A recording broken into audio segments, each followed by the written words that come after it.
Spoken ഇംഗ്ലീഷിനെ പറ്റിയാണ് പറയുന്നത്. Spoken English നമ്മൾ സംസാരിക്കുന്നിടയ്ക്ക് ഇംഗ്ലീഷ് സംസാരിക്കുമ്പോൾ അതിനിടയ്ക്ക് തുടക്കത്തിൽ വെൽ എന്ന് പറയണമെന്ന് പറഞ്ഞു. Well your name please, may I know your name എന്നൊക്കെ പേര് ചോദിക്കാം.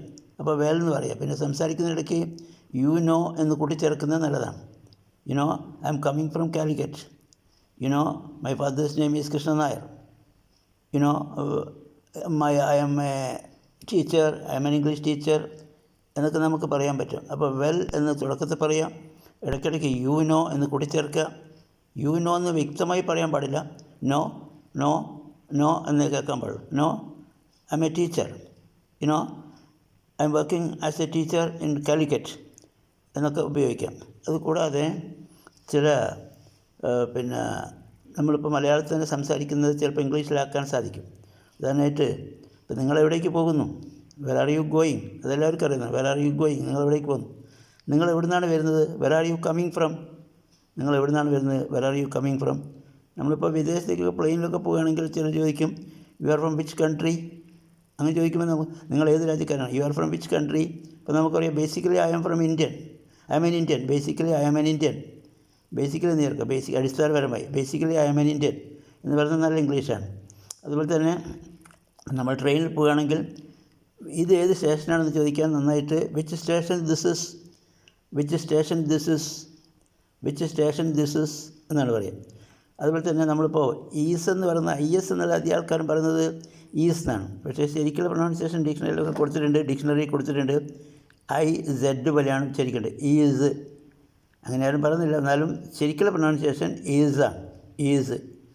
ഇപ്പോൾ ഇംഗ്ലീഷ് പദ്യം ചെല്ലുന്ന കുട്ടികളൊക്കെ തന്നെ ഈസ് എന്ന് പറഞ്ഞാൽ അതിൽ മാർക്ക് കുറയ്ക്കും, ഈസ് എന്ന് പറഞ്ഞാൽ മാർക്ക് കൂട്ടും. അപ്പോൾ അതിൻ്റെ പ്രൊണൗൺസിയേഷൻ ഈസാണ്. അതുപോലെ HAS ഹാസാണ്, AS ഹാസാണ്. AS എന്നുള്ള ഹാസ് അല്ല, HAS ആണ് ഹാസ്. AS ആസാണ്, Z പോലെയാണ്, ആസ്. അങ്ങനെയാണ് ഉച്ചരിക്കേണ്ടത്.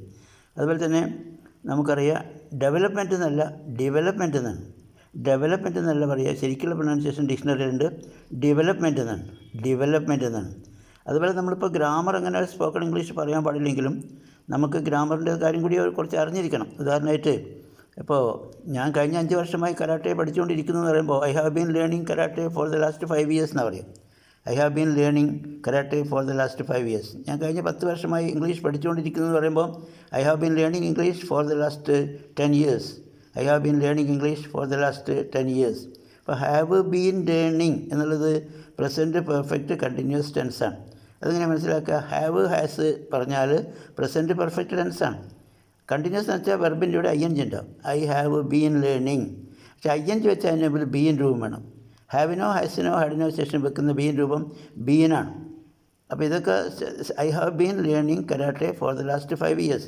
I have been learning English for the last 10 years എന്നിങ്ങനെ പറയാം. അത് പ്രസൻറ്റ് പെർഫെക്റ്റ് കണ്ടിന്യൂസ് ടെൻസാണ്. എങ്ങനെയാണ് മനസ്സിലാക്കുക? അതായത് ഹാസോ ഹാവോ ഉണ്ടെങ്കിൽ പ്രസൻറ്റ് പെർഫെക്റ്റ് ആണ്. വെർബിൻ്റെ കൂടെ ING ഉണ്ടെങ്കിൽ കണ്ടിന്യൂസ് ആണ്. ING വെച്ചാൽ അതിന് മുമ്പിൽ ബീൻ രൂപം വേണം. അതായത് ബിക്ക് 8 രൂപം ഉണ്ടെന്ന് പറയാം. Be, am, is, are, was, were, being, been.